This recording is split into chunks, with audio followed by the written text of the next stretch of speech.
I'm 36 now, and there are friendships I've lost that I don't think about much anymore. And then there's her. That one still feels unfinished, even though I know it is. I'm married, I have a job I more or less like, a life that looks stable from the outside. But sometimes, usually late at night when nothing is demanding my attention, my mind goes back to a version of me in my early 20s, sitting on the floor of a tiny apartment, holding my phone, feeling something tight in my chest that I didn't have words for yet. At the time, I thought I was just sensitive. I thought I cared deeply. I thought I was being loyal. I wasn't. I was jealous, and I didn't know it. Or maybe I knew it in some quiet, uncomfortable way and chose not to look directly at it.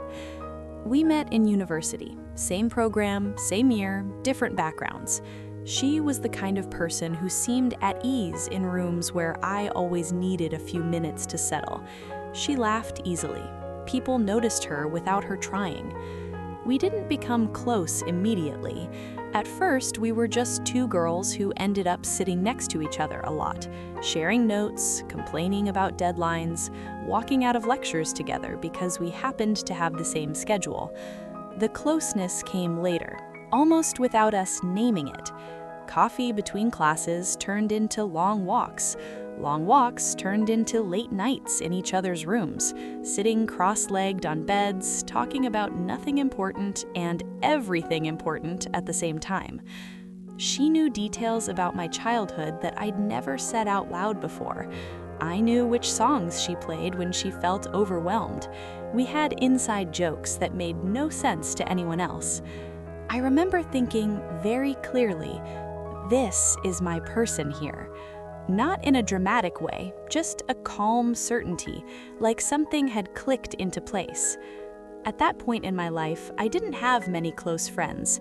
I had acquaintances, group chats, people I was friendly with, but she felt different. She felt chosen, and I think that's where the problem started. At the beginning, my jealousy didn't look like jealousy. It looked like concern. It looked like joking comments. It looked like me paying attention. If she talked about someone new she'd met, I'd ask a lot of questions, too many probably, but I told myself I was just interested. If she canceled plans because something else came up, I'd say it was fine. And it was on the surface, but later when we did hang out, I'd bring it up casually. Oh yeah, that was the night you ditched me for them, with a smile. Always with a smile. She laughed most of the time. She didn't call me out, so I took that as proof that everything was okay. She started getting closer to other people in our program, study groups, friends from other classes, people who invited her places without me. Nothing about that was wrong. I know that now. But back then, each new connection felt like something being taken away from me, even though nothing had been promised. I didn't say, I'm scared of losing you. I didn't say, I feel replaceable.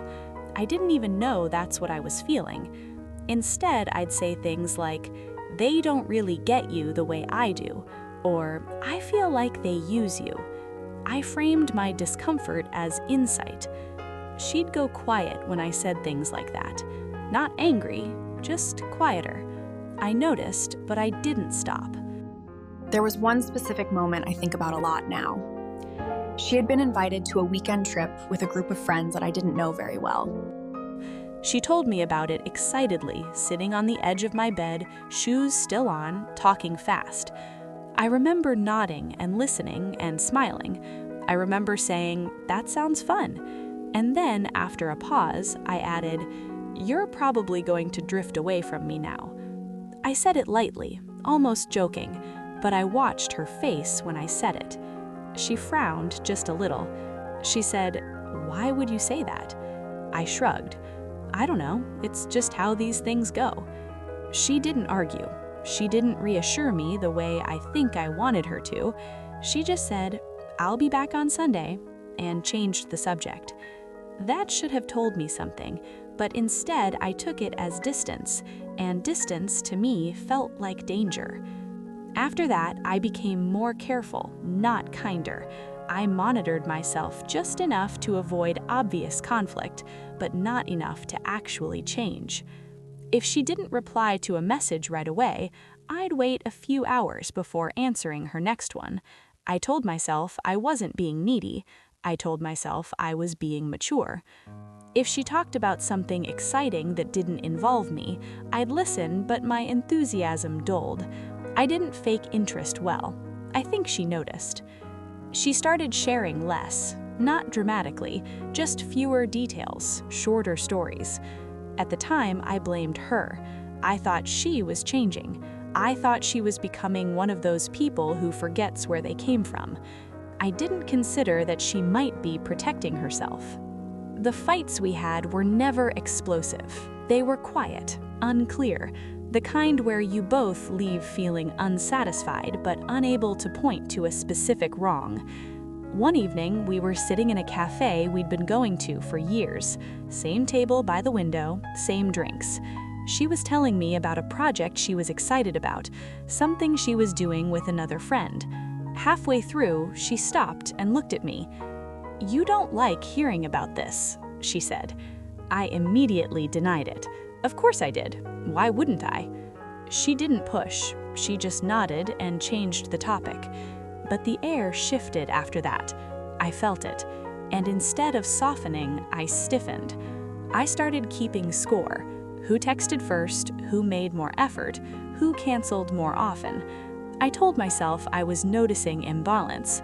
What I was really doing was building a case, silently, so I wouldn't have to feel rejected without justification.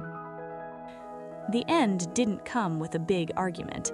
It came with exhaustion. She stopped inviting me to certain things. I told myself it was because she knew I wouldn't like the people there, or because she didn't want to deal with my reactions.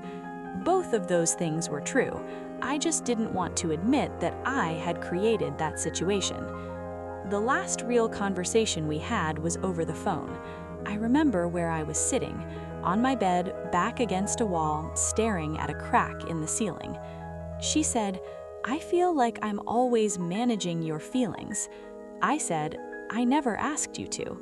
She said, "I know, that's the problem." I didn't understand what she meant. Or maybe I did, but understanding would have meant changing, and I wasn't ready. We drifted after that. A few polite messages, birthdays acknowledged, then nothing.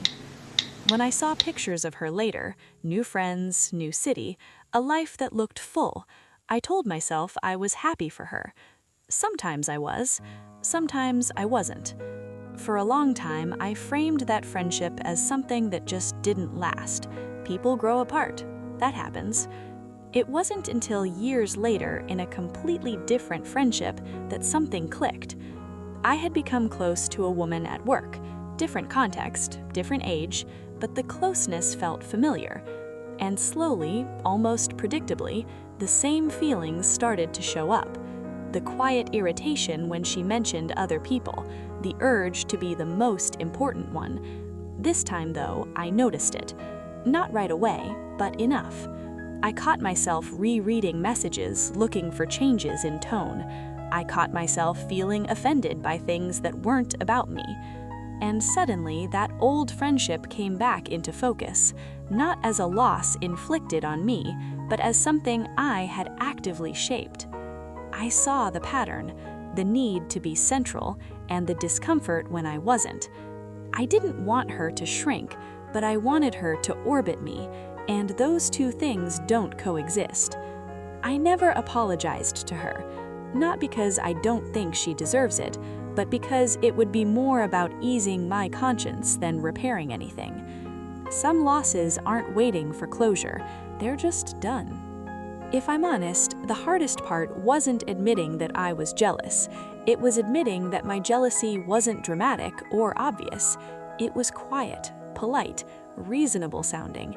It hid behind jokes, behind concern, behind the idea that closeness meant loyalty, and loyalty meant prioritizing me. I didn't mean to hurt her, but I did, slowly, by making space feel conditional. If you're listening to this and something feels familiar, I'm not here to tell you what to do. I'm just saying that sometimes the relationships we miss the most aren't the ones that abandoned us. Sometimes they're the ones we held too tightly, without realizing that our grip was the thing that made them leave. I still think about her, not with longing to reconnect, just with a quiet acknowledgement of what that friendship could have been, and of who I was then, and who I'm still careful not to be. If this story resonated with you, I'd appreciate it if you liked, subscribed, and shared it with someone you think might need to hear it. And if you've ever found yourself missing a friend you lost quietly, leave a comment and tell me about it. Maybe the next story will be about yours.